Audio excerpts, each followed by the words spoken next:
मागच्या वेबिनारमध्ये आपण एक केस स्टडी घेतली होती आणि त्याच्यावर आपण सविस्तर बोललो. आता ती केस स्टडी जरी एका मुलीची असली तरीसुद्धा त्या केस स्टडीमध्ये विविध पैलू आपण डिस्कस केले. त्यामुळे प्रत्येकाला आपल्या सिच्युएशन्समध्ये, आपल्या कंपनीमध्ये किंवा सिच्युएशनमध्ये कसं वागायचं हे त्याच्यानं बऱ्याच लोकांना कळलं आणि तसे मला फोन्स पण आले की खूप सुंदर सांगितलं म्हणून. आता आपण आतापर्यंत सबकॉन्शियस माइंड म्हणजे काय, कॉन्शियस माइंड म्हणजे काय, बहिर्मन आणि अंतर्मन या दोघांचा आपण भरपूर विचार केला. खरं म्हणजे ते खूप मोठं टेक्निक आहे, पण आपण हळूहळू ॲप्लिकेशन वाईज बघत जाऊ. म्हणजे प्रत्येकाला ॲप्लिकेशन असतो एक, की बाबा बहिर्मन विचार करतं, आकार देण्याचं काम अंतर्मन करतं.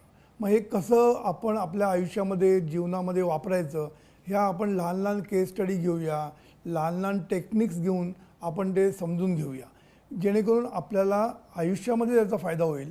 जीवनामध्ये आपण यश, समाधान, सुख, शांती सगळं काही मिळवू शकू. मग त्या दृष्टीने आपण जर बघितलं तर पहिलं एक गोष्ट लक्षात ठेवायची की पहिलं टेक्निक, जे महत्त्वाचं टेक्निक आम्ही शिकवतो ते म्हणजे स्वयंसूचना. स्वयंसूचना म्हणजे काय? Auto suggestion. आपण स्वतःशी जे संवाद करतो, स्वतःशी जे बोलतो किंवा मोठ्याने बोलतो आपण, हे सगळे कधीकधी ह्या सजेशन्स असतात, म्हणजे सूचना असतात, आपल्या स्वतःसाठी या सूचना असतात. आणि मी मध्ये सांगितलं होतं की अंतर्मनाला कान असतं, अंतर्मन सगळ्या गोष्टी ऐकत असतं. त्यामुळे आपण ज्या सूचना देतो, ह्या सूचना कुठल्या सूचना आतमध्ये जातील आणि अंतर्मन ते पकडेल हे आपल्याला सांगता येत नाही. म्हणून सूचना देताना आपण खूप सावध राहणं खूप गरजेचं आहे. हा सावध शब्द आहे ना, हा सद्गुरूंचा खूप सुंदर शब्द आहे. सद्गुरूंनी असं म्हटलेलं आहे की सावध तो सुखी. म्हणजे काय की आपण सर्व बाबतीत सावध असणं गरजेचं आहे. म्हणून आपल्या मनामध्ये जे विचार येतात किंवा आपण जे बोलतो, उच्चार करतो किंवा आपण जे करतो, ह्या तिन्ही गोष्टीला आपल्याला रिॲक्शन मिळण्याची शक्यता असते. मी शक्यता का म्हणतो? कारण जोपर्यंत अंतर्मन ते ॲक्सेप्ट करत नाही, अंतर्मनाने जेव्हा ॲक्सेप्ट केलं जातं तेव्हाच अंतर्मन त्याच्यावर प्रतिक्रिया देतं. आता तुम्हाला मी केवढी तरी उदाहरणं देऊ शकतो.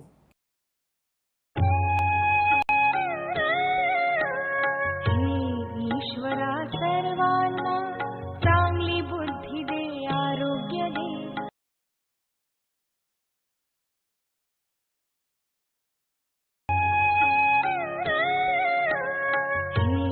ईश्वरा सर्वांना चांगली बुद्धी दे, आरोग्य दे.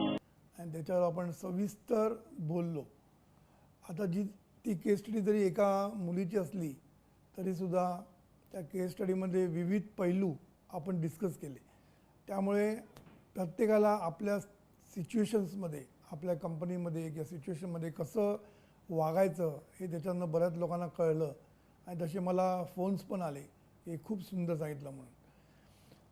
आता आपण आतापर्यंत सबकॉन्शियस माइंड म्हणजे काय, कॉन्शियस माइंड म्हणजे काय, बहिर्मन आणि अंतर्मन या दोघांचा आपण भरपूर विचार केला.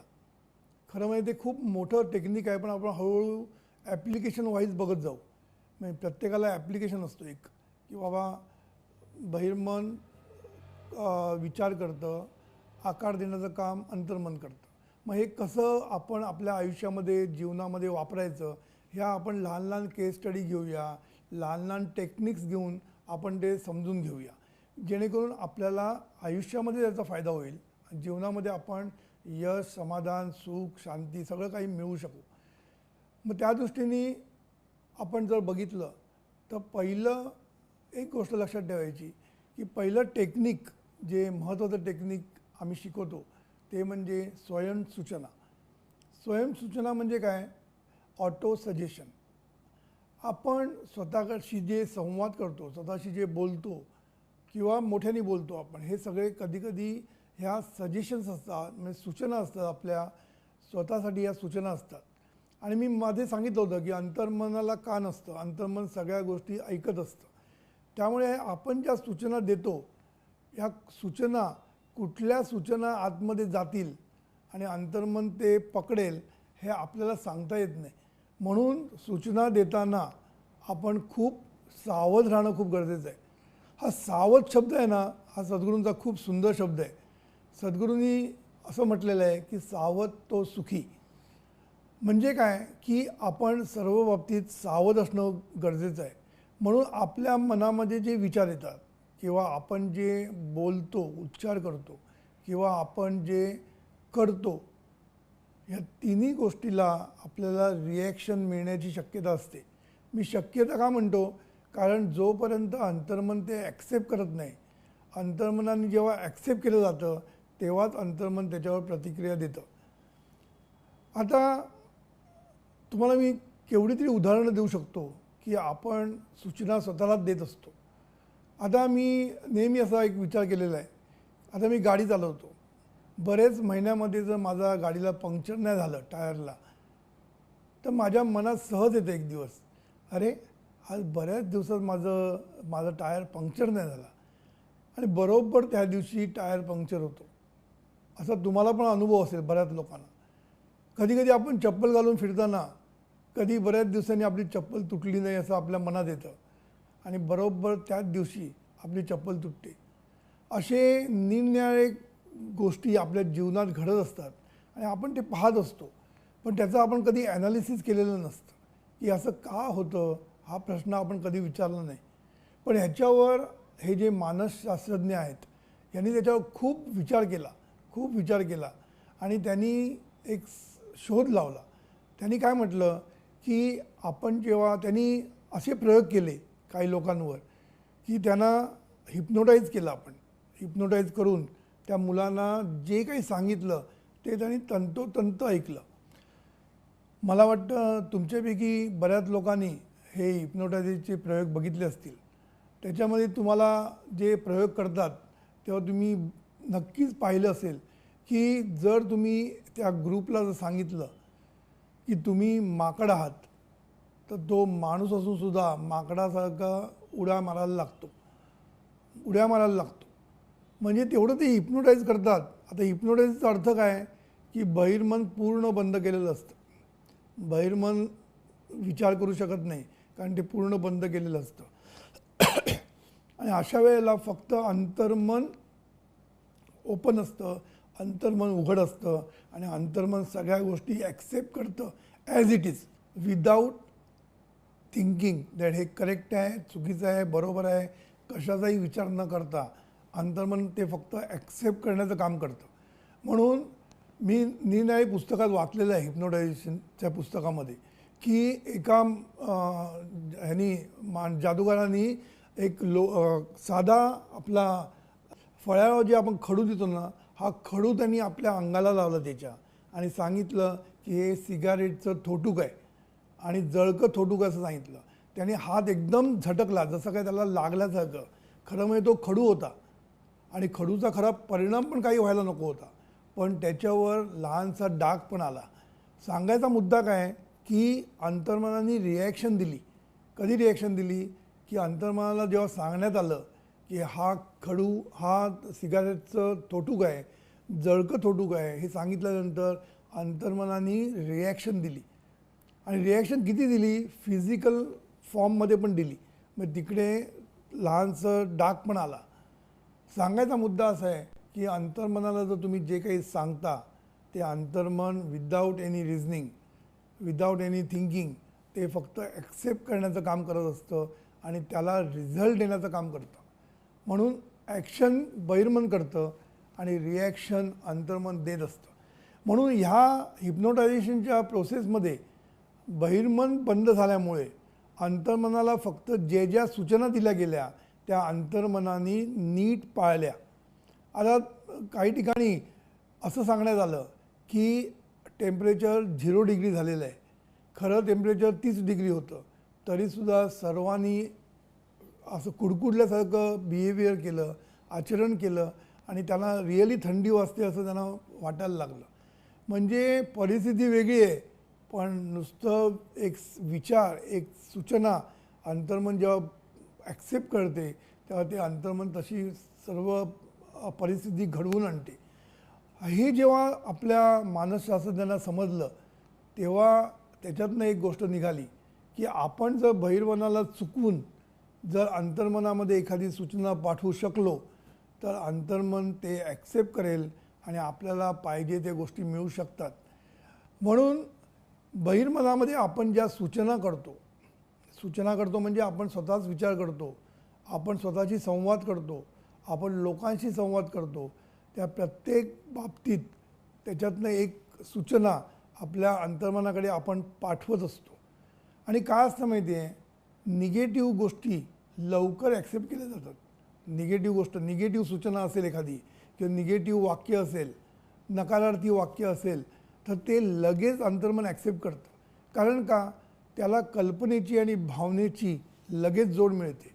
बघा तुम्हाला जर विचार मनामध्ये आला की अरे आपल्याला पोलीस पकडेल का, गाडी चालवताना काय झालं पोलीस पकडेल का, लगेच आपल्या डोळ्यासमोर एक चित्र निर्माण होतं, कल्पना निर्माण होते आणि आपण पोलिसाची भांडायला पण लागतो. ह्या सगळ्या गोष्टी निगेटिव्हच्या बाबतीत लगेच होतात. पण पॉझिटिव्हच्या बाबतीत जर असेल तर ते लवकर ॲक्सेप्ट करत नाही. का ॲक्सेप्ट करत नाही? कारण अंतर्मनाचे जे संस्कार असतात, अंतर्मनावर जे संस्कार झालेले असतात परमनंटली, ते संस्कार नेहमी भीतीचे, चिंतेचे, काळजीचे हेच विचार आपल्या मनामध्ये घर करून असतात आणि त्याचंच इम्प्रेशन्स आपल्या अंतर्मनावर पडलेलं असतं. म्हणून अंतर्मन सतत भीतीमध्ये असतं, सतत चिंता करत असतं, सतत काळजी करतं. अंतर्मनाला या सगळ्या गोष्टी लागतात.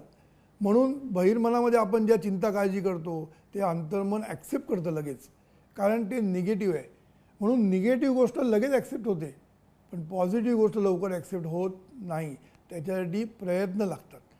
आता तुम्हाला मी काही उदाहरणं देतो, मी तुम्हाला कळेल की आपण सहज म्हणजे आपल्याला कळत पण नाही. बऱ्याच वेळा लोक म्हणतात नाही आम्ही एकदम पॉझिटिव्ह आहोत, आमच्या मनात कधीच निगेटिव्ह विचार येत नाही, आम्ही कधी निगेटिव्ह बोलत नाही, असं बोलणारे लोक तुम्हाला भरपूर सापडतील. आणि प्रत्येकाला सिरियसली असं वाटत असतं की आपण परफेक्ट आहोत असं प्रत्येकाला वाटत असतं. पण मी तुम्हाला उदाहरण देऊन सांगतो. आणि मी नेहमी असं बघत असतो लोक बोलताना की किती निगेटिव्ह लोक बोलत असतात. आजच मला एका माणसाने सांगितलं त्याचा काहीतरी पायाला प्रॉब्लेम झाला होता आणि आता थोडंसं कुठेतरी हाताला लागलं. आता त्यांनी काय सांगावं, मी म्हटलं कसा काय पाय तुझा, तर त्याने सांगितलं पाय बरा व्हायला लागला आहे, आता नवीन सुरू व्हायला लागलं आहे, ते म्हणजे हातामध्ये. आता हातामध्ये थोडंसं काय लागलं तर नवीन सुरू व्हायला लागलं असं कशाला म्हणायचं? Why you are creating the process. आपण प्रोसेस कशाला क्रिएट करायची? हां थोडं लागलं एवढं म्हण ना, माझा पाय आता बरा झाला, आता हातामध्ये सुरू झालं आहे. म्हणजे आपण एक आहे ना अशी एक निगेटिव्ह डायरेक्शन आपल्या अंतर्मनात देत असतो. म्हणून मी नेहमी म्हणतो आपली गाणी आहेत ना, हिंदीतली गाणी म्हणा, मराठीतली गाणी म्हणा, ही गाणी पण अशीच असतात. कुछ पाकर खोना है, कुछ खो कर पाना है. म्हणजे काय, काहीतरी मिळवण्यासाठी काहीतरी घालवायला पाहिजे. मग आपण नेहमी म्हणतो की देवाकडे सुद्धा आपण असंच बार्गेनिंग करतो. देवाला आपण सांगतो, एकाने असं एक स्टोरी आली होती, त्यांनी देवापुढे असं प्रार्थना केली, मनापासून प्रार्थना केली, देवा माझ्या मुलाला बरं कर, पायात माझा हात घे. आणि अशी ती गोष्ट आहे की तो मुलगा कालांतराने बरा होतो आणि आपल्या वडिलांचा हात जातो. सांगायचा मुद्दा काय की आपण हे सहज बोलतो, जसं काय बार्गेनिंग करण्याची गरज आहे असं आपल्याला वाटतं. देवाने काय तुला बार्गेनिंग करायला सांगितलेलं नसतं. देवाला तू सांगू शकतो की माझ्या मुलाला बरं कर, की मी तुझ्यासाठी काही करेन असं म्हटलं तर चालेल, पण माझा हात देईन, माझा जीव घेऊन जा पाहिजे, माझं आयुष्य त्याला मिळू दे, असं काही करायची गरज नाही असते, काही गरज नसते आपल्याला. पण आपण असल्या गोष्टी करत असतो. संकट थोडंसं एक संकट जरी आलं तरी आपण काय म्हणतो, संकट एकामागून आली की एकामागून येत राहतात. म्हणजे तुम्ही पुढल्या संकटांना आमंत्रण देत असता. लक्षात ठेवा. पैशाच्या बाबतीत, पैसे आज आहे उद्या नाही. तुम्हाला मी जे विचारतो की कसे पैसे बरोबर चाललं आहे ना बिझनेस, आज चांगला चालला आहे, उद्या मला माहीत नाही. उद्याचं खरं मी विचारलेलंच नसतं त्यांना, पण ते उद्या काय होईल हे आता सांगतात. म्हणून आयुष्यामध्ये एक लक्षात ठेवा, आपण बोलताना ना खूप काळजी घेतली पाहिजे. आपण या जे एक एक शब्द बोलतो ना, या शब्दामधनं निगेटिव्हिटी बाहेर पडत असते. कालच एक प्रसंग झाला की तो कंपनीबद्दल वाईट बोलत होता आणि कस्टमरबद्दल वाईट बोलत होता. आणि मला म्हणत होतं की या कस्टमरमुळे मला सगळा त्रास होतो. मी म्हटलं कस्टमरमुळे त्रास होत नाही, तुझ्यामुळे कस्टमरला त्रास होतो हे लक्षात ठेवतो पहिल्यांदा. म्हणजे सांगायचा मुद्दा काय की आपण कस्टमरबद्दल वाईट बोलतो, आपण आपल्या सप्लायरबद्दल वाईट बोलतो, आपल्या बॉसबद्दल वाईट बोलतो. हे सगळ्या सूचना आहेत ना, ह्या आपल्याला मारक असतात हे लक्षात ठेवायचं. म्हणून आपण बोलताना आहे ना सावध असलं पाहिजे. पैसा नको असं म्हणूच नका. आपण म्हणतो पैसा म्हणजे ब्लॅक मनी आणि हे सगळं आम्हाला असलं पैसा नकोच आहे, आम्हाला पैसा नसला मिळाला तरी हरकत नाही, आम्हाला पैसा नसला तरी चालेल, पण आम्हाला हे पाहिजे, असं कधी बोलू नका. नाही म्हणायची गरजच नाही, फक्त काय पाहिजे तेवढंच बोला. आता आपण लग्नाची मुलगी झाली की आपण काय म्हणतो, या मुलीला आहे ना निर्व्यसनी मुलगा मिळू दे, कमी पैसेवाला असला तरी चालेल. पुन्हा बार्गेनिंग सुरू. आता हे बार्गेनिंग करायची काय गरज असते का? माझ्या मुलाला, माझ्या मुलीला निर्व्यसनी, चांगल्या गुणाचा, सुखसंपन्न सगळं काही असलेला मुलगा, चांगला शिकलेला मिळू दे म्हणायला काय बिघडलं? कशाला बार्गेनिंग करायचं? अशी मी तुम्हाला किती उदाहरणं देऊ शकतो की आपण सतत निगेटिव्ह बोलतो, बार्गेनिंग करतो आणि ह्याच्यामुळे आपल्याला जे पाहिजे ते आयुष्यात मिळत नाही. म्हणून मिडल क्लासचे जे लोक आहेत, मध्यमवर्गीय, ते नेहमी असं म्हणत असतात की पैसा वाईट, पैसा वाईट म्हणत असतात. पैसा आला की सगळे घरात प्रॉब्लेम निर्माण होतात, पैसा आला की भांडणं होतात, पैसा आलं की हे होतात, म्हणून पैशाला दोष देत असतात. आणि काही बिझनेस मंडळी पैशाच्याच मागे असतात, पैशाशिवाय दुसरं काही बोलतच नाही. तुम्ही त्यांच्याशी बोलायला जा, पैशावरच ते बोल. आणि पैसा कितना टक्का मिळला मग ते ह्याच्यावर त्यांचं लक्ष कंप्लीट फोकस असतं. त्यामुळे अशा माणसांकडे पैसा येतो आणि आपण जे मिडल क्लास लोक समजले जातात त्यांच्याकडे पैसा कधीच येत नाही, कारण पैसा ते मागतच नाही, नकोच म्हणतात, पैसा नको म्हणतात.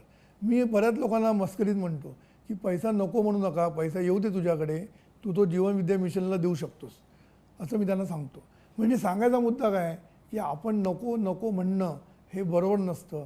आपण सतत पॉझिटिव्ह बोलणं, कारण कुठला पॉझिटिव्ह विचार, कुठली सूचना आतमध्ये जाईल अंतर्मनामध्ये आणि अंतर्मन पकडेल हे आपल्या हातात नाही आहे, आपल्याला सांगता येत नाही. म्हणून आपल्याला सतत सावध तो सुखी, म्हणून सतत सावध असणं हे आपल्याला खूप गरजेचं आहे. आता हे झालं स्वतः दिलेल्या सूचना. कधीकधी बाहेरून सूचना दिल्या जातात आपल्या मनामध्ये आणि त्या आपल्या मनामध्ये आपण पकडतो त्या सूचना. त्याला हेटेरो सजेशन म्हणतात. हेटेरो सजेशन्स म्हणजे दुसऱ्यांनी आपल्याला दिलेल्या सूचना. आता आपल्याला जर कोणी सांगितलं, भविष्य सांगितलं, तर ते भविष्य आपल्या डोक्यात बसतं.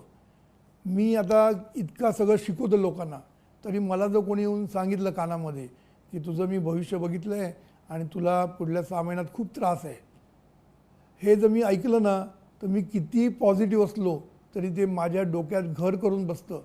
कुठेतरी ते आपल्याला घर करून बसतं आणि ते आपल्याला त्रास द्यायला लागतं, त्रास. आणि याचा अनुभव मी घेतलेला आहे. मी माझं पत्रिका किंवा माझा हात मी कोणालाही दाखवत नाही. मी फक्त एकदा ते सोडून मी कधीच सोडून दिलं ते. पण पूर्वी मी पेपरामधली जी वर्तमानपत्रामध्ये जे येतं ना, ते मी आपलं सहज बघायचो. तर एकदा त्याच्यामध्ये लिहिलं होतं, तुम्हाला वाहनापासून धोका आहे. आता मी एवढा पॉझिटिव्ह स्वतः समजतो, पण तो एकदा डोक्यात माझ्या गेल्यानंतर मला गाडी चालवताना खूप टेन्शन यायला लागलं आणि मी खूप सावध रीतीने त्या आठवड्यामध्ये फुल गाडी चालवली. का चालवली? कारण माझ्या डोक्यात कुठेतरी ते बसतं. म्हणून ह्याला उपाय काय? ह्याला उपाय म्हणजे तुम्ही त्या गोष्टी ऐकायच्याच नाहीत, भविष्याकडे जायचंच नाही. कारण भविष्याने तुला सांगितलं की तुझं वाईट आहे, सांगून तरी काय उपयोग आहे सांगा? तो काय बरं करण्याची ताकद त्याच्यात नाही आहे. म्हणजे ते बदलायची ताकद जर त्याच्यात नसेल तर आपण विचारून काय फायदा आहे? त्याच्यापेक्षा न विचारलेलं बरं. आणि विचारलंच कोणाला तर त्याला सांगायचं चांगल्याच गोष्टी सांग, वाईट गोष्टी मला सांगू नको. पण न विचारलेलंच असतं बरं. तर सांगायचा मुद्दा काय की आपल्याला जे हेटेरो सजेशन लोक देतात, म्हणजे लोक जे आपल्याला डोक्यात विचार घालतात, तो सुद्धा खूप त्रासदायक आणि तापदायक असतो. माझ्या पाहण्यामध्ये मी असं बघितलेलं आहे की एक मुलगी सद्गुरूंकडे आली होती. एक नामधारकच तिला घेऊन आमच्या घरी आला होता आणि नामधारकांनी सद्गुरूंना काय सांगितलं की या मुलीला एकाने सांगितलं की तू 6 महिन्यात जाणार, 6 महिन्यात तुझं म्हणजे लाईफ जीवन संपणार आहे म्हणून. तेव्हापासून ती इतकी स्ट्रेस खाली आहे की ती बारीक व्हायला लागलेली आहे. म्हणून त्यांना सद्गुरूकडे आणलं. सद्गुरूंनी ते सगळं बघितलं आणि सद्गुरूंनी तिला सांगितलं. आता सद्गुरूंचं एक महत्त्व असतं, सद्गुरूंची एक म्हणजे प्रतिमा असते लोकांसमोर. सद्गुरूंनी त्याला एकच सांगितलं तिला की मी सांगतो तुला, की तुला काही होणार नाही, हे मी तुला सांगतो. आता सद्गुरूंच्या लेवलच्या माणसाने असं सांगितल्यानंतर तिच्या डोक्यामध्ये फरक पडला आणि तिने मग तो विषय बाजूला ठेवला आणि ती नंतर तिला काही 6 महिन्यात झालं नाही. पण हे सद्गुरूंनी सांगितल्यामुळे होतं. एऱ्या गबाळ्यांनी सांगितलं असतं तर तिच्यावर परिणाम झाला नसता. सांगायचा मुद्दा काय की पहिली गोष्ट हे ऐकतो ना आपण ज्योतिषाकडनं, त्याची आपल्याला खूप त्रासदायक होऊन बसतं आपल्याला. आमच्या ओळखीचे 2 मुली आहेत, त्यांच्यामध्ये पण असंच घडलं होतं.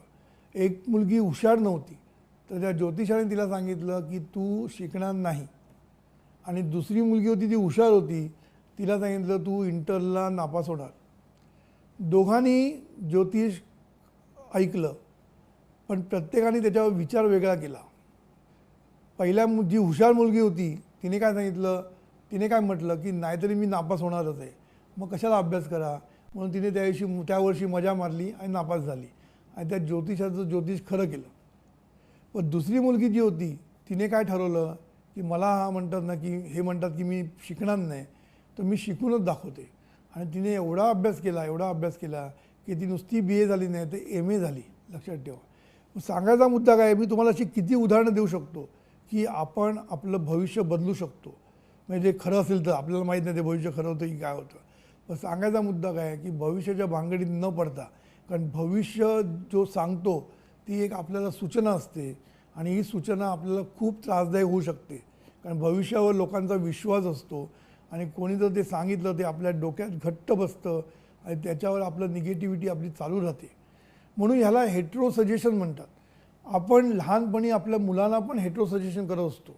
म्हणजे काय करतो, कुठलीही आई मला दाखवून द्या की ती मुलाला असं वाक्य वापरते, अरे अभ्यास कर, खूप मोठा होशील, डॉक्टर आणि इंजिनियर. असं कुठलीच आई म्हणत नाही. ती काय म्हणते, अरे अभ्यास कर नाही तर उद्या भांडी घासायला लागतील.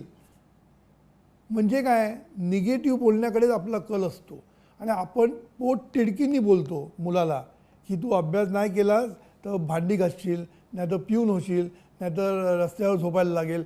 अशा आपण लहान लहान फालतू गोष्टी त्याला सांगतो. तेच वाक्य आपल्याला पॉझिटिव्हिटीने पण सांगता येतं. आपण सांगायचं, बाळा अभ्यास कर, मोठा होशील, खूप मोठा होशील तू, असं आपण त्याला सांगू शकतो. हेच वाक्य पॉझिटिव्हली पण सांगू शकतो आपण. पण आपण तसं करत नाही. आपण त्याला नेहमी काय म्हणतात त्याला रॉंग सजेशनच देत असतो. आता ह्या हेट्रो सजेशनमध्ये एक महत्त्वाची गोष्ट आहे, ती म्हणजे ॲक्सेप्ट करायचं की नाही हे त्या माणसांवर अवलंबून असतं, त्या मुलावर अवलंबून असतं ॲक्सेप्ट करायचं की नाही.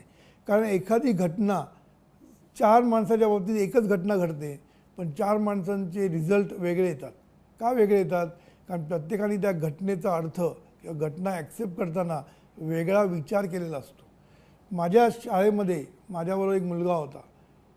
त्याचे वडील दारू प्यायचे आणि त्यांच्या घरामध्ये खूप हालाकीची परिस्थिती झाली होती. तेव्हा त्यांनी असा विचार केला की तो माझा मित्र होता, त्याने आमचं घर बघितलं, कसं आमचं घर सुखात समाधान आनंदात आहे आणि आपल्या घरामध्ये किती त्रास आहे हे त्यांनी बघितलं. आणि तेव्हा लहानपणीच त्यांनी शपथ घेतली की मी आयुष्यात दारूला हात लावणार नाही, ही शपथ घेतली. म्हणजे ह्या घटनेचा परिणाम त्या मुलांवर का झाला, त्यांनी तो बघितलं आणि त्याच्यावर त्याचा परिणाम असा झाला की त्यांनी कधी दारू हातात घेतली नाही. पण काही लोक असं म्हणतात, बापच दारू पितो तर काय मुलगा बासुंदी पिणार. म्हणजे काय, बापच जर दारू प्यायला बसलेला असेल तर मुलगा पण त्याच्यावर दारू प्यायला बसतो. हे नॉर्मल आहे. दारू प्यायला बसणं हे नॉर्मल आहे आणि न पिणं हे खरं म्हणजे ह्याच्यामध्ये खरं म्हणजे वेगळेपण आहे. पण कुठला मुलगा कुठल्या पद्धतीने हे ॲक्सेप्ट करेल हे आपल्याला माहिती नसतं.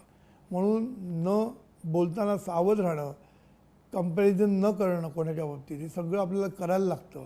हे जर केलं ना तरच मुलं आपली मोठी होतील. नाहीतर मुलांना आपण रॉंग सजेशन द्यायला लागलो की तू ढ आहे, तुला डोकं नाही, तुला मेंदू नाही, हे जर आपण त्याला सतत सांगत राहिलो तर तो खराच बिंडोक होईल काही काम करणार नाही, काही अभ्यास करणार नाही, असा तो मुलगा होऊ शकतो.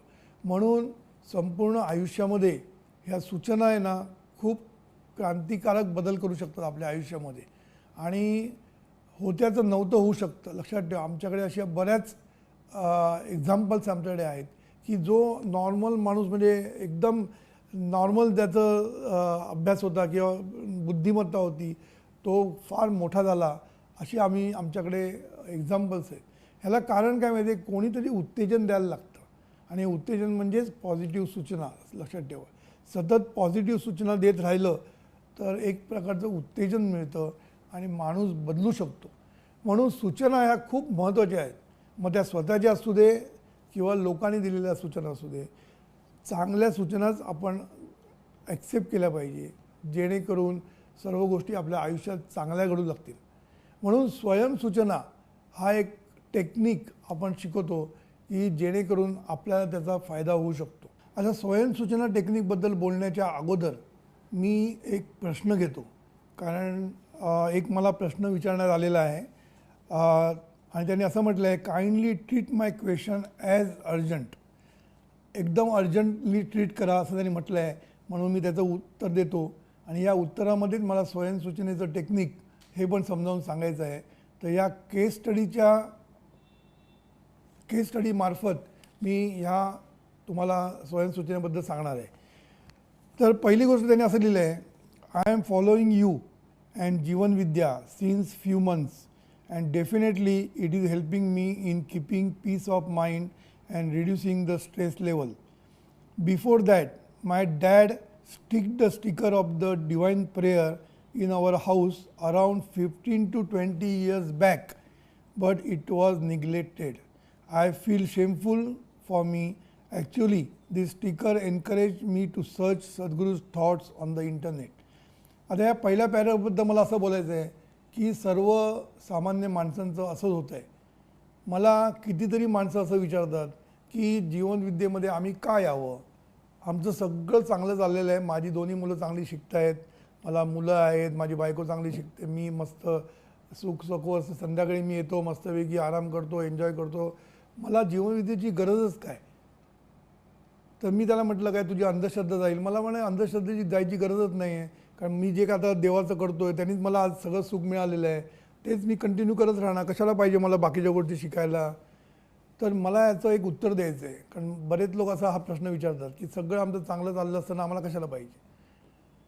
पण एक लक्षात ठेवायचं, आयुष्यामध्ये एका दिवसामध्ये, मी काय बोलतो आहे एका दिवसामध्ये असतं ते नसतं होऊन जातं आणि आयुष्यामध्ये बदल घडून येतात. आयुष्यामध्ये एक लक्षात ठेवा, मी अशा कितीतरी बघितलेत की एका दिवसात त्यांची प्रॉब्लेम झाले निर्माण, त्यांच्या घरामध्ये खूप मोठ्या समस्या निर्माण झाल्या आहेत एका दिवस. म्हणजे कधी आपल्या आयुष्यामध्ये समस्या येतील हे आपल्याला सांगता येत नसतं आणि समस्या आल्या की मग आपण धावाधाव करतो आणि तेव्हा मग लोक जीवनविद्या मिशनमध्ये येतात आणि मग म्हणतात की आम्हाला काहीतरी काउन्सिलिंग करा, आम्हाला हे दाखवा ते दाखवा. म्हणजे जेव्हा प्रॉब्लेम निर्माण होतात, समस्या निर्माण होतात, तेव्हा लोक धावत आमच्याकडे येतात, तोपर्यंत येत नाहीत.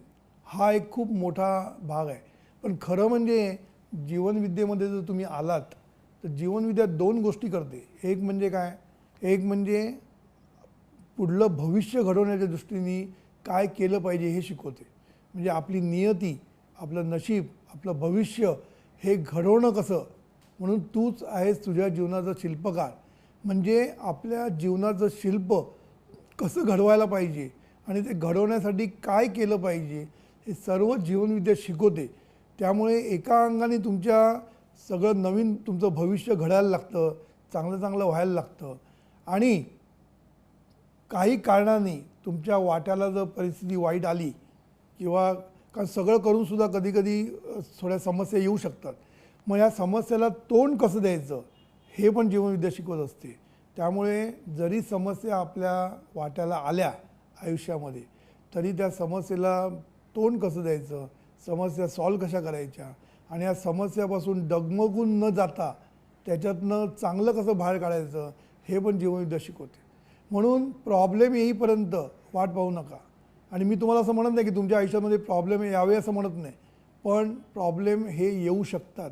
कारण आज तुमच्याकडे मुलं आहेत, उद्या मुलांचं लग्न झालं, सून आली, सून कशी येणार, घरामध्ये काय प्रॉब्लेम आपल्याला काय सांगता येत नसतं. म्हणजे सर्व गोष्टीला तोंड कसं द्यायचं, घरामध्ये सून आली तर तिच्याशी कसं वागायचं, आपण सिनियर सिटीजन झालो की आपण घरामध्ये कसं वागायचं की जेणेकरून आपल्याला वृद्धाश्रमामध्ये जायला लागणार नाही.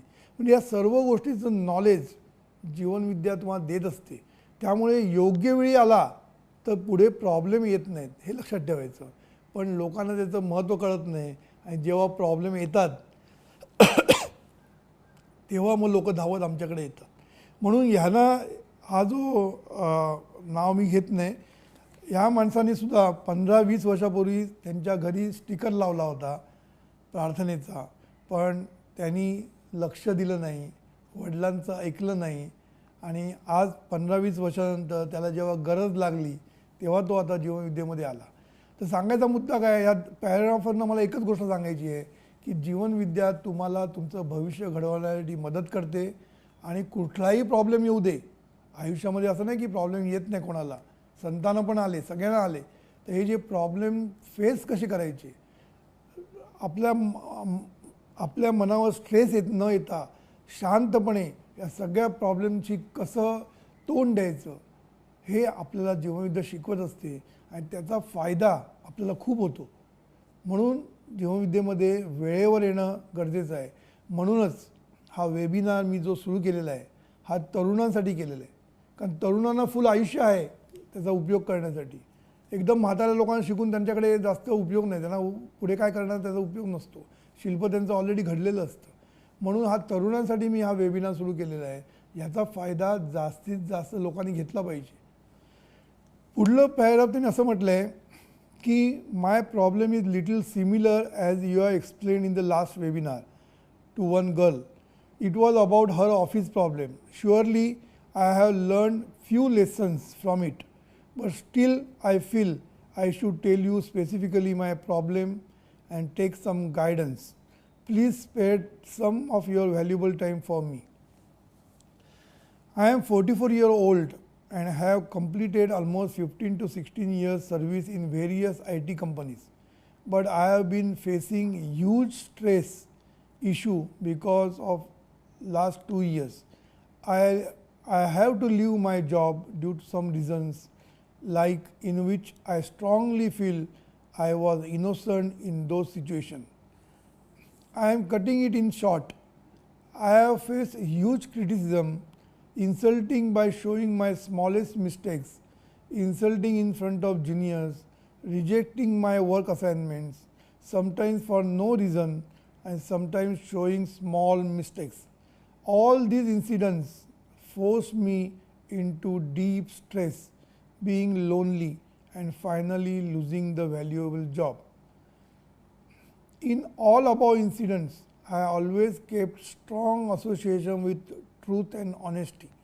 Most of the times, I tried my best to avoid debate and fighting, tried to take help from senior authorities, but it would not help. Is this called management?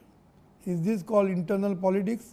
Or you should not be straight and honest every time. I have never done bad to anyone or thought about it. But yes, I must accept that before I seen your videos and thoughts, I would always kept grudge in my mind, abuse the person sometimes to myself as well as others. I am now lost faith in myself, my ability, few health issues like back paining, headache, insufficient sleep, etc. I have home loan, personal loans on my head. My son is studying as well and huge negativity is spread within me. But now I am started following you in few months. I have stopped that and started blessing all with Jivan Vidya's prayer. Is there anything special psychological treatment you suggest? How do I come out of this situation? Please reply. I am eagerly waiting for your valuable guidance. आता मी काय या माणसाला बघितलं नाही किंवा मी बोललेलो नाही या माणसाशी, पण ह्याच्या लिखाणावरनं मला ज्या गोष्टी सुचत आहेत त्या मी सांगतो. पहिली गोष्ट म्हणजे असा एक सिद्धांत आहे की जीवनविद्येचा सिद्धांत आहे, म्हणजे लॉ ऑफ नेचर म्हणतात, की आपण जी ॲक्शन करतो त्याची रिॲक्शन आपल्याला मिळत असते आयुष्यामध्ये. म्हणून आज जी आपली परिस्थिती आहे त्याला काहीतरी कारण असलंच पाहिजे. When there is a effect there must be cause. असं म्हणजे परिणाम आहे तिथे कारण हे असलंच पाहिजे. त्यामुळे आज जी त्याच्या वाट्याला परिस्थिती आली आहे की लोकांनी त्याला त्रास द्यायला सुरुवात केली, म्हणजे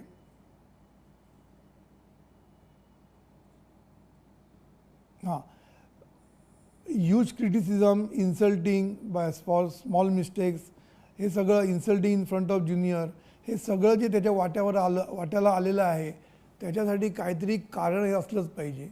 आता हे कारण काय ते मला समजणार नाही, कारण याच्याकशी मी बोललेलो नाही आहे. पण ह्याच्यामध्ये एक कारण असं असतं की आपल्याला जी आज आपल्या वाट्याला जी परिस्थिती आलेली असते त्याला कारण आपणच असतो.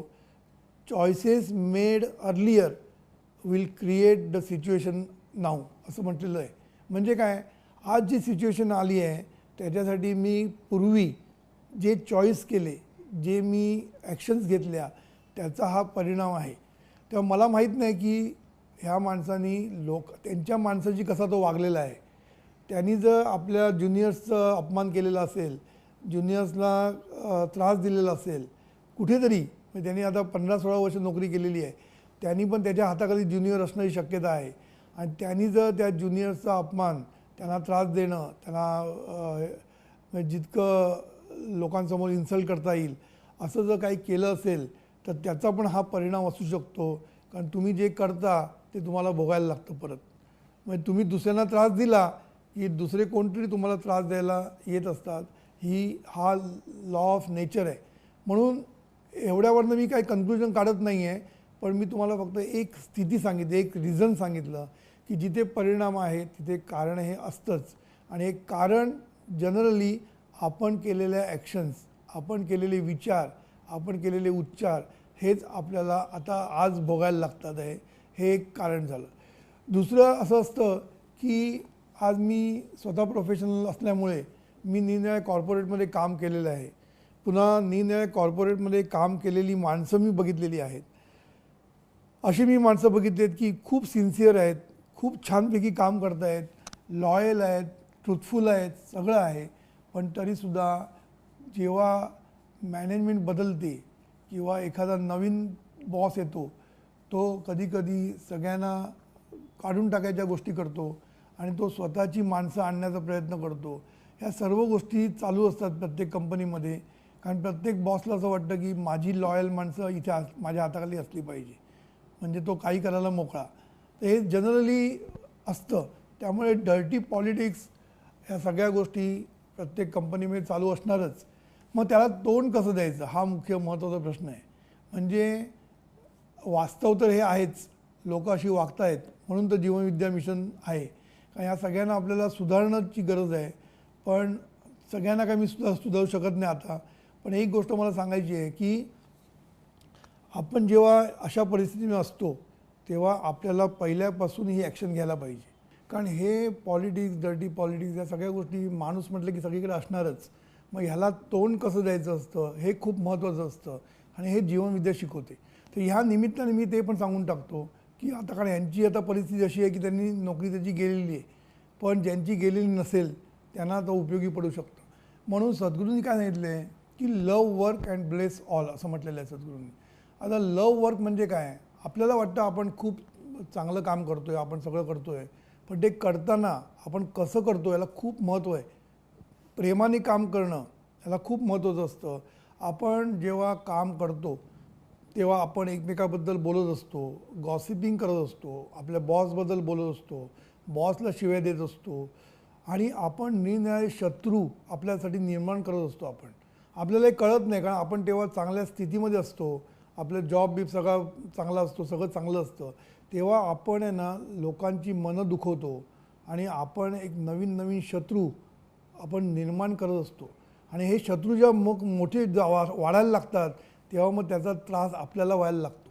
म्हणून पहिल्यापासून आपलं वागणं, ऑफिसमध्ये कसं पाहिजे की कोणाबद्दलही वाईट आपण बोलायचं नाही कधी, कुठल्या गॉसिपिंगमध्ये आपण भाग घ्यायचा नाही, कुठल्याही आपल्या बॉसबद्दल शिव्या द्यायला लोक बसले की आपण हळूच तिकडून निघून जायचं, आपण त्याच्यामध्ये भाग घ्यायचा नाही, लक्षात ठेवायचं. कारण गॉसिपिंग ही गोष्ट मी मागे सांगितलेली आहे की आपण जेव्हा गॉसिपिंग करतो तेव्हा ही गोष्ट बाहेरून पण जाते बॉसपर्यंत, कारण कोणतरी जाऊन सांगतोच, बॉसपर्यंत पोचतेच ती. किंवा आणि दुसरं मी सांगितलं होतं इंटरनल कम्युनिकेशन, म्हणजे आतून पण ती त्याच्याकडे पोचते. आणि अशा रीतीने आहे ना एक आपल्याबद्दलची एक प्रतिमा आपल्या बॉसच्या वर होत असते. आणि हे कंटिन्युअस प्रोसेसमध्ये होत असते, असं नाही की एका दिवसात सगळ्या गोष्टी होत आहेत. पण तुम्ही जेव्हा बॉसला ॲब्यूज करता, बॉसला तुम्ही ग्रज घेऊन बसतात किंवा बॉसबद्दल तुम्ही सतत वाईट चिंतन करता, नुसता बॉस नाही, एकटा बॉस काय करत नाही, लक्षात ठेवा. आपण सर्वांच्या मदतीने काम करत असतो आणि IT क्षेत्रामध्ये सुद्धा हेच आहे, सर्वांच्या मदतीने काम करायला लागतं, तो एकटा काम कोणी करू शकत नाही. त्यामुळे त्याचे कलिग्ज म्हणा किंवा कलिग्जमध्ये त्याच्याबरोबर काम करणारे लोक किंवा त्याच्या हाताखालचे लोक किंवा बाकीचे लोक, ह्या सर्वांचा संबंध आपल्याशी येत असतो, हे लक्षात ठेवा. आपला बॉस एकटाच प्रमोशन देत नाही, हे लक्षात ठेवा. कारण आम्हाला माहिती आहे, आता आमच्या कंपनीमध्ये, आमची अमेरिकन कंपनी होती, त्याच्यामध्ये बाकीचे लोक काय म्हणतात माझ्याबद्दल हे पण त्यांना विचारायचे. म्हणजे माझा बॉस माझ्याबद्दल कसा चांगला बोलतो एवढं इनफ नव्हतं, तर त्याच्या बॉसबरोबर ते बाकीचे जे बॉस असतात त्यांचं पण मत विचारात घ्यायला लागतं. जेव्हा तुम्ही वरच्या पोझिशनला जाता तेव्हा सर्वांचं मत घेतात, लक्षात ठेवा. म्हणून आपण कुठेच शत्रू निर्माण करता कामा नये. आपण सर्व, आता हा माझा बॉस आहे, तो माझा बॉस नाही म्हणून त्याला वाटेल ते बोलायचं, किंवा त्याला तो जर तुमच्याकडे कधी कामाला आला तर त्याला नीट उत्तर द्यायचं नाही किंवा त्याचं काम करायचं नाही, कारण तो माझा बॉस नाही आहे, तो माझं काय वाईट करणार. असले विचार आपण जे करतो ना, ते सर्वांची फळं हळूहळू आपल्याला भोगायला लागतात, लक्षात ठेवा. म्हणून पहिल्यापासून आपण जेव्हा ट्रूथ, काही शब्द वापरले, मी ट्रूथ अँड ऑनेस्ट हा शब्द त्याने वापरला आहे. हा एकदम खूप मोठा शब्द आहे, एवढं आपण ट्रूथ आणि ऑनेस्ट नसतो. आणि म्हणून आपण जेव्हा काम करतो तेव्हा सर्वांना मन न दुखवता, सर्वांना जवळ घेऊन, सर्वांचं कौतुक करत, सर्वांबद्दल कृतज्ञता व्यक्त करत हे जर आपण काम करायला लागलो तर सर्वांकडनं तुमच्याबद्दल चांगलं मत तुमच्या बॉसपर्यंत जातं आणि तुम्हाला मग प्रॉब्लेम येत नाही काम करताना. म्हणून जरी डर्टी पॉलिटिक्स सगळीकडे असलं तरी त्याच्यातनं बाहेर पडण्याचा मार्ग जीवनविद्येकडे आहे. म्हणून पहिल्यापासून, आता ही तरुण मंडळी आहे, नवीन जेव्हा काम करायला जातात तेव्हा त्यांच्यासाठी हे खूप उपयोगी आहे. पुढल्या मी ह्याच्यावर आणखीन डिटेल्स सांगेन तुम्हाला, पण मी इथे त्याच्या प्रश्नाचं उत्तर देताना एवढंच सांगेन की आज जी त्याच्या वाट्याला परिस्थिती आलेली आहे, that is the result of his on actions. हे लक्षात ठेवायचं. त्याला ते कळत नाही की आपली ॲक्शन्स आहेत म्हणून, कारण आपण नकळत लोकांना दुखावत असतो. कारण मी बघितलं आहे आमच्या ऑफिसमध्ये, आपला बॉस सोडून दुसऱ्या बॉसचं ऐकत नाहीत कधीच, त्याच्याकडे लक्ष देत नाही. पण कधी तो बॉस तुमच्या बॉसचा मोठा बॉस होऊ शकतो हे तुम्हाला माहीत नाही, किंवा तो त्याच्या बॉसचं मतसुद्धा कधी विचारात घेतलं जाईल हे सांगता येत नसतं. म्हणून सगळीकडे सावध राहणं आणि सर्वांशी प्रेमाने वागणं हे खूप गरजेचं आहे. कौतुक करणं सगळ्यांचं, बॉसला पण कृतज्ञता व्यक्त करणं, ह्या सगळ्या गोष्टी खूप आहेत. मी ते आता एका मिनिटात सांगत नाही, कारण आता आपल्याला प्रश्न पूर्ण करायचा आहे. पण सांगायचा मुद्दा काय आहे की आपण हळूहळू असं राजकारण निर्माण करत असतो आणि त्या राजकारणाची बळी आपणच पडत असतो, हे लक्षात ठेवायचं. आपल्याला वाटतं की आम्ही ट्रूथ आहोत. काही लोक म्हणतात आम्ही एक घाव दोन तुकडे करतो, मॅड आहेस. जो माणूस एक घाव दोन तुकडे करतो ना तो मॅड आहे, लक्षात ठेवायचं. कारण एक घाव दोन तुकडे केल्यानंतर तुला तो घाव बसतोच. तुम्ही दोन तुकडे करा पण दुसरा तुम्हाला दोन तुकडे करणार, लक्षात ठेवायचं. म्हणून ह्या सगळ्या गोष्टी आहेत ना खूप सावधपणे आणि हुशारीने तुम्हाला हँडल करायला लागतात. म्हणून राजकारण सगळीकडे आहे, कुठे नाही आहे, सगळीकडे राजकारण असतं, पण ते हँडल करण्याची एक पद्धत असते. पद्धत म्हणजे काय, आपण कोणाच्याच वाईटात जायचं नाही, सर्वांना आपल्या बाजूने ठेवायचं. हा एक झाला मुद्दा. आणि त्याच्यासाठी काय करायचं मी थोडक्यात सांगितलं की कृतज्ञता व्यक्त कर, लोकांचं कौतुक कर, लोकांना क्रेडिट दे, ज्यांनी चांगलं काम केलं त्याला क्रेडिट देत राहा. हे सगळं केलं. कंपनीबद्दल कृतज्ञ राहणं हे खूप महत्त्वाचं असतं. कंपनीबद्दल कृतज्ञ राहणं हे आपण राहत नाही आणि मग आपल्याला वाटतं की कंपनीकडनं आपल्याला काय मिळत नाही. कंपनी म्हणजे एक माणूस नसला तरी कंपनी ही गोष्ट लक्षात ठेवा की कंपनीबद्दल कृतज्ञता व्यक्त करणं गरजेचं आहे. जसं मी सांगितलं की पैशाबद्दल कृतज्ञता व्यक्त केली की पैसा येतो. पैशाला काही जीव नसतो पण पैसा येतो. म्हणजे थिंग असू दे नाही तर ह्युमन बिईंग असू दे, सर्वांना तू आकर्षण करून घेऊ शकतो. म्हणून सांगायचा मुद्दा काय की हे राजकारण आपल्या वाट्याला येऊ नये यासाठी तुम्ही पहिल्यापासून आपली वागणूक आपण स्टेप्स घेतल्या पाहिजे. तसंच आपण सगळीकडे सावध राहणं खूप गरजेचं असतं. कोणी आपल्याला पकडता कामा नये. म्हणून मी नेहमी सांगतो की डॉक्युमेंटेशन इज व्हेरी इम्पॉर्टंट. तुम्ही कुठली गोष्ट जेव्हा डिस्कस करता बॉस बरोबर असू दे नाही तर कस्टमर बरोबर असू दे, तुम्ही immediately it should be followed by email गेला पाहिजे लगेच की this is what we discuss and this is what is decision. किंवा आपलं एक लहानशी मीटिंग झाली बॉस बरोबर, लगेच त्याच्या मिनिट्स बनवायचे आणि बॉसला पाठवून द्यायचं की this is our minutes of meeting. म्हणजे या सगळ्या डॉक्युमेंटेड राहतात आणि त्यामुळे उद्या बॉस म्हणू शकत नाही की मी तुला सांगितलंच नाही. आणि ह्याच्यामध्ये काही चुकीचं नसतं की बॉसबरोबर तुमची मीटिंग झाल्यानंतर तुम्ही बॉसला जर एक ईमेल पाठवला की this is what we discuss this is our minutes of our meeting, उलट बॉस तुझं कौतुक करेल की मिनिट्स बनवतो आहे तुला माहीत आहे and these are the actions to be taken. असं तू सगळं मस्तपैकी लिहून पाठवलं की what actions has to be taken by whom वगैरे तू लिहून पाठवलं तर इट इज ॲप्रिशिएटेड. आणि हे ॲप्रिशिएटेड होत असताना आपण पण सावध राहतो कारण आपण सगळ्या गोष्टी रिटर्नमध्ये लिहिलेल्या असल्यामुळे उद्या तुम्हाला कोणीही पकडू शकत नाही. किंवा उद्या तुमचा बॉस चेंज झाला तर दुसरा बॉस तुम्हाला पकडू शकत नाही कारण तुमच्याकडे रायटिंगमध्ये सगळं असतं. त्यामुळे थोडंसं सावध राहणं, थोडंसं हुशारीने वागणं आणि कोणाची मनं न दुखवणं, उलट लोकांना आपण आनंद देणं, सर्वांना ज्यांना जितकी मदत करता येईल तेवढी तू मदत केलीस तर तुला सगळीकडनं फायदा होतो, सगळीकडनं तुला यश मिळतं आणि सर्वजण तुला मदत करतात. मी असं बघितलेलं आहे की काही काही लोकांना कधीच काढलं जात नाही. किती कंपन्या बदलू दे, किती लोकांची टेकओव्हर होऊ दे, तरी काही लोकांना काढलं जात नाही कधीच. कारण ती माणसं लोकांना पाहिजे असतात. They have become indispensable. म्हणून ह्या गोष्टी आपण लक्ष घातलं तर ही पाळी आपल्याला आली नसती. आता याला लगेच पटणं कठीण आहे कारण आपल्याला कळत नाही की आपण निगेटिव्ह कुठले विचार करतो. तरी त्यांनी एकीकडे म्हटलं आहे की आय नेवर डन ना काय I always kept grudge in my mind abuse the person हे त्यांनी म्हटलेलं आहे. म्हणजे हे सगळ्या निगेटिव्ह रिॲक्शन त्याच्याकडनं झालेल्या आहेत नक्की आणि याचाच परिणाम म्हणजे आपल्याला बघायला लागतो. दुसरी गोष्ट हे झालं डायरेक्ट. इनडायरेक्टलीसुद्धा आपण निगेटिव्हिटी आपल्यामध्ये जी असते की माझं बरंच होणार नाही, माझं नेहमी वाईटच होतं, मला कधीच माझं नशीबच फुटकं, ह्या ज्या सूचना आपण दिलेल्या असतात ना, या निगेटिव्हिटीमधनं सुद्धा अशा परिस्थिती उद्भवत असतात. म्हणून एखादी परिस्थिती जेव्हा उद्भवते त्याच्यामागे खूप कारणं असू शकतात. एक म्हणजे आपलंच कारण असू शकतं, एक म्हणजे आपले विचार, एक म्हणजे आपलं आचार, आपण कसे वागतो आणि आपण कसे बोलतो, कसं आपण लोकांशी बिहेव करतो, या सर्वांचा परिपाक म्हणजे ही परिस्थिती आपल्या वाट्याला आलेली परिस्थिती. म्हणून ह्या ठिकाणी आपण सावध राहणं खूप गरजेचं असतं. आता ह्याच्या बाबतीत त्यांनी प्रश्न विचारला आहे की आता माझं इथं जॉब गेलेलं आहे तर आता मी काय करायचं. तर ते मला पूर्वीचं सांगून काय उपयोग नाही, पण ह्याचा उपयोग मी जे सांगितलं ह्याचा पुढल्या नोकरीमध्ये तरी तू उपयोग कर एवढं मात्र मी सांगू शकतो. बरं आता काय करता येईल तर पहिली गोष्ट त्याला करता येईल म्हणजे तो ह्यूज निगेटिव्हिटी म्हणतो आहे. म्हणजे त्याच्या डोक्यामध्ये एवढं निगेटिव्हिटी भरलेली आहे की त्याने काय म्हटलं आहे,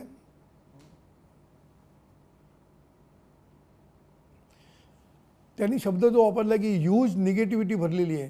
तर ह्यूज निगेटिव्हिटी काढणं हा माझं सोल्युशन आहे. आता निगेटिव्हिटी काढायची कशी, मी नेहमी सांगतो की अंधार घालवायचा असेल तर प्रकाश आणला की अंधार निघून जातो. त्यामुळे निगेटिव्हिटी घालवण्याचा एकच मार्ग त्या म्हणजे पॉझिटिव्हिटीची प्रतिस्थापना करायची. आता पॉझिटिव्हिटीची प्रतिस्थापना करायची म्हणजे सद्गुरूंनी सोपं सोल्युशन दिलेलं आहे, ते म्हणजे प्रार्थना. प्रार्थनेमध्ये प्रत्येक शब्द हा पॉझिटिव्ह आहे, प्रत्येक वाक्य हे पॉझिटिव्ह आहे आणि ही शुभ इच्छा आहे, शुभ बोलणं आहे, शुभ करणं आहे आणि हा शुभ चिंतन आहे. त्यामुळे ही प्रार्थना जर तुम्ही सतत म्हटली तर तुमच्या मनाला स्थिरता यायला लागते आणि हळूहळू तुमचे रिप्लेसमेंट, याला रिप्लेसमेंट थिअरी म्हणतात, म्हणजे you are replacing this with the positive thoughts. म्हणून हे थॉट एवढे कन्स्ट्रक्टिव्ह आहेत की हे जर तुम्ही सतत स्वतःला सजेशन, ही पण एक सजेशन आहे लक्षात ठेवायची, स्वयंसूचना आहे. म्हणून ही स्वयंसूचना तू सतत देत राहिला, हे ईश्वरा सर्वांचं भलं होऊ दे, सर्वांचं कल्याण होऊ दे, ही सूचना द्यायला लागला की तुझी निगेटिव्हिटी हळूहळू कमी होत जाईल आणि त्याची जागा पॉझिटिव्हिटी घ्यायला लागेल. हा एक गोष्ट. दुसरी गोष्ट, तुला आता जॉब नाही आहे, तुला आता जॉब मिळवायचा आहे, कारण तुझ्यावर लोन आहे, तुला मुलं आहेत, हे सगळ्यासाठी तुला जॉब मिळवणं खूप गरजेचं आहे. त्याच्यासाठी तुला मी एक स्वयंसूचना शिकवतो. मी आता जे स्वयंसूचनेबद्दल बोलत होतो की आपण सतत आपल्या सूचना द्यायची. आता सूचना काय द्यायची की सूचनेला गायडन्स, म्हणजे सूचनेला मी गायडन्स आज वेळ मिळेल की नाही मला माहीत नाही, पण मी सूचना काय द्यायची एवढी तुला लगेच सांगतो. तू काय कर माहिती आहे, तुला तुझा देव कोण तुला आवडतो तो तू म्हण. आम्ही विठ्ठल म्हणतो. विठ्ठल कृपेने दिवसेंदिवस माझी सर्व बाबतीत अधिकाधिक प्रगती होत आहे. हे वाक्यात समजून घ्या. विठ्ठल कृपेने दिवसेंदिवस माझी सर्व बाबतीत अधिकाधिक प्रगती होत आहे. आता ह्याच्यामध्ये प्रत्येक शब्द हा पॉझिटिव्ह आहे. प्रगती ही गोष्ट अशी आहे की it can happen, anything can happen. म्हणजे तुला जॉब मिळेल, तुला बिझनेसचा चान्स मिळेल, काही मिळू शकेल, फॉरेनचा चान्स मिळू शकेल, काही होऊ शकेल. ते तू सगळं अंतर्मनावर सोपव आणि बहिर्मनामध्ये फक्त एकच सूचना देत राहा आपल्या मनाला की मला दिवसेंदिवस माझी प्रगती होत आहे. आता दिवसेंदिवस म्हणजे प्रत्येक दिवशी तुझी प्रगती होणार आहे आणि ती आजपासून सुरू होणार आहे तुझी. तेव्हा तू आजपासून इमिजिएटली रात्री झोपताना, कारण या सूचना आहे ना तुम्ही जे देता तेव्हा बहिर्मन हळूहळू बंद व्हायला पाहिजे. बहिर्मन एकदम कातावलेलं असेल आणि ही सूचना दिली तर अंतर्मन ते ऐकू शकत नाही, कारण मी मागे सांगितलं आहे नॉईजचा परिणाम होतो. म्हणून हा नॉईज कमी कसा करायचा, तर आपल्याला रात्री झोपताना आपल्याला असं ड्राउझी स्टेट असते, अशी झोप आलेली असते, तेव्हा बहिर्मन जास्त काम करत नसतं, थकलेलं असतं. अशा वेळेला जर तू फक्त ही प्रार्थना मी सांगितलेलं म्हटलं की विठ्ठल कृपेने दिवसेंदिवस माझी सर्व बाबतीत अधिकाधिक प्रगती होत आहे, हे वाक्य तू जर सतत म्हणत झोपला तर हे सबकॉन्शियस माइंड ॲक्सेप्ट करेल आणि तुला हळूहळू तुझ्या आयुष्यामध्ये प्रगती होत जाईल. पण तू ह्याच्यावर विश्वास ठेवला पाहिजे. मी सांगतो त्याच्यावर पुन्हा निगेटिव्ह करत बसू नको. म्हणून निगेटिव्हिटी जाण्यासाठी 1000 वेळा प्रार्थना म्हणायची. 1000 वेळा प्रार्थना, सतत वेळ मिळेल तेव्हा प्रार्थना म्हण. आणि जेव्हा तुला आता समजा दुपारी तू घरी असशील आणि दुपारी तू नॅप घेत असशील किंवा झोपत असशील तर त्याच्या अगोदर ड्राउझी स्टेटमध्ये अगदी अंग आपलं सगळं रिलॅक्स व्हायचं आणि रिलॅक्स कंडिशनमध्ये हे वाक्य सतत म्हणत राहायचं. सतत म्हणता झोप लागली पाहिजे तुला. रात्री पण म्हणता तुला झोप लागली पाहिजे. आणि त्याचा परिणाम असा होतो की तुम्ही रात्री कधीही उठला, जाग आली, थोडीशी जरी जाग आली तर तुमच्या तोंडामध्ये ते वाक्य यायला लागतं. एवढी परिस्थिती असते, लक्षात ठेवा. कारण अंतर्मनाने ते पकडलेलं असतं आणि ते आपल्या तोंडामध्ये येत राहतं सहज. म्हणून रात्रभर तुला कधीही जाग आली तरी तुझ्या तोंडातून हे वाक्य यायला लागेल. सकाळी उठला की पहिलं हे वाक्य तुझ्या तोंडामध्ये यायला लागेल. आणि अशी जर तुझी प्रगती व्हायला लागली तर तुला हे वाक्य हळूहळू, ही जी सूचना आहे ही हळूहळू आतमध्ये जाईल आणि ती परिणाम करायला सुरुवात करेल. हे तुला मी नक्की सांगतो, गॅरंटी देतो. म्हणून एका बाजूने तुझी निगेटिव्हिटी काढून टाकण्यासाठी तुला 1000 वेळा प्रार्थना म्हणायला सुरुवात कर. आमच्याकडे सगळेजण 1000 वेळा प्रार्थना म्हणतात कमीत कमी. तेव्हा आमच्या शाखेमध्ये तुला काउंटर मिळू शकतो. काउंटर घे, मोज आणि संबंध जो वेळ मिळतो तुला तो विचार, चिंता, काळजी करण्यापेक्षा ही प्रार्थना म्हणत राहा. आणि रात्री झोपताना, सकाळी उठल्यानंतर, दुपारी नॅप घेताना, जेव्हा तू रिलॅक्स असशील तेव्हा हे आपलं स्टेटमेंट मी जे दिलेलं आहे मगाशी ते तू सतत स्वयंसूचना देत राहा आपल्या मनाला. आणि तुला मी सांगतो हे जर तू केलंस तर तुला 3 ते 4 महिन्यामध्ये नक्की जॉब मिळेल. बघा, प्रयत्न करून बघ. आणि एफर्ट्स तर केलेच पाहिजे. तुला जॉब शोधले पाहिजे, CV सगळीकडे पाठवला पाहिजे. हे सगळं तू कर, या 3 गोष्टी कर. आणि सध्या मी तुला एवढं सांगू शकतो, तू जर हे जर सुरू केलंस तर तुला या सिच्युएशनमधनं बाहेर यायला मदत होईल, याच्याबद्दल मला गॅरंटी आहे. तेव्हा तुला मी काय सांगितलं मी पुन्हा रिपीट करतो. एक म्हणजे तुझी निगेटिव्हिटी जायला आणि मन स्थिर व्हायला. मन स्थिर झालं की तुझं रिलॅक्स पण होतं. लक्षात ठेव, जेवढं निगेटिव्हिटी जास्त तेवढं मन रिलॅक्स होत नाही. म्हणून तुला मन रिलॅक्स करायचं असेल, मन स्थिर करायचं असेल तर पहिली प्रार्थना मनापासून म्हणायला सुरुवात कर. आणि प्रार्थना मनापासून म्हणायची म्हणजे काय, प्रार्थना म्हणायची कानाने ऐकायची. लक्ष त्या प्रार्थनेच्या शब्दावर असलं पाहिजे. हे ईश्वरा सर्वांना चांगली बुद्धी दे, सर हा विचार आपल्या डोक्यात सतत घोळला पाहिजे. नाहीतर प्रार्थना म्हणता दुसरे विचार करत बसू नको. आणि हे जेव्हा तू करशील तर तुझं मन स्थिर होत जाईल. हळूहळू तुला निगेटिव्हिटी कमी होत जाईल. आणि मग तुला जेव्हा रात्री झोपताना, सकाळी उठल्यानंतर आणि दिवसा तू दुपारी जर नॅप घेत असशील, कारण नोकरीनामे तू दुपारी जर झोपत असशील, तर त्यावेळेलासुद्धा तू हे स्टेटमेंट, मी सांगितलेलं स्टेटमेंट पुन्हा लिहून घे नीट. तुला विठ्ठल आवडतो तर विठ्ठल कर. तुला जो कोणी तुझा देव असेल त्याचं नाव घे. खरं म्हणजे हे विठ्ठल म्हणजे आपलं सबकॉन्शियस माइंड आहे. पण बोलताना अंतर्मनाच्या कृपेने म्हणणं जड जातं, म्हणून विठ्ठल कृपेने. पण मनामध्ये घट्ट धरून ठेव की हा विठ्ठल म्हणजे आतमध्ये जे अंतर्मन आहे तोच विठ्ठल आहे, हे लक्षात ठेवूनच म्हणायचं. आणि हे तू म्हणत राहिलास तर तुला 3 ते 4 महिने ते त्याच्यापेक्षाही कमी होऊ शकतं. पण तू ते प्रयत्न कर, एफर्ट्स घे, तुला नक्की याच्यातनं फायदा होईल. फायदा झाला की आम्हाला लगेच कळव मात्र, नाहीतर झाल्यानंतर जीवनविद्येला विसरशील असं करू नको. पण मी तुला गॅरंटी देतो की तुला याचा फायदा होणार आहे. कारण आमच्याकडे केवढ्या तरी लोकांना फायदा झालेला आहे. तुला पण तो हो अशी मी सद्गुरूचरणी प्रार्थना करतो. आणि आजचा वेबिनार संपवतो. पण स्वयंसूचनेबद्दल स्वयंसूचना कशा द्यायच्या, त्याला गाईडलाईन्स काय, सगळ्या गोष्टी मी पुढल्या वेळेला तुम्हाला सांगेन. तर हे मी ही केस स्टडी मी आता म्हणजे जे मला प्रश्न विचारण्यात आला त्याचं मी आता उत्तर दिलेलं आहे. याचा फायदा बऱ्याच लोकांना होऊ शकतो. तर ह्याच्याबद्दल थोडंसं डिटेलिंग मी नंतर पुढल्या वेबिनारला करणार आहे. पुढल्या वेबिनारची डेट लक्षात ठेवा, 19 जून सकाळी 10 ते 11. वेबिनार्सबद्दल लोकांनी मला असं कळवलं आहे की या वेबिनार्सचा आम्हाला खूप फायदा होतो आहे. पण हा वेबिनार खूप म्हणजे मी जेव्हा एक वाक्य बोलतो त्याच्यामागे खूप अर्थ असतो. त्यामुळे तो तुम्हाला समजण्यासाठी प्रत्येक वेबिनार 10 वेळा ऐकायला पाहिजे. ह्याच्यासाठी आम्ही हा यूट्यूबवर तुमच्यासाठी ठेवलेला आहे. आम्ही सर्व तुमच्यासाठी करतो आहे, पण तुम्ही त्याचा लाभ घ्यावा असं मला वाटतं, की जेणेकरून प्रत्येकाने आपल्या मित्रांना सांगा, सगळ्यांना सांगा, जेणेकरून त्याचा फायदा सगळ्यांना होईल.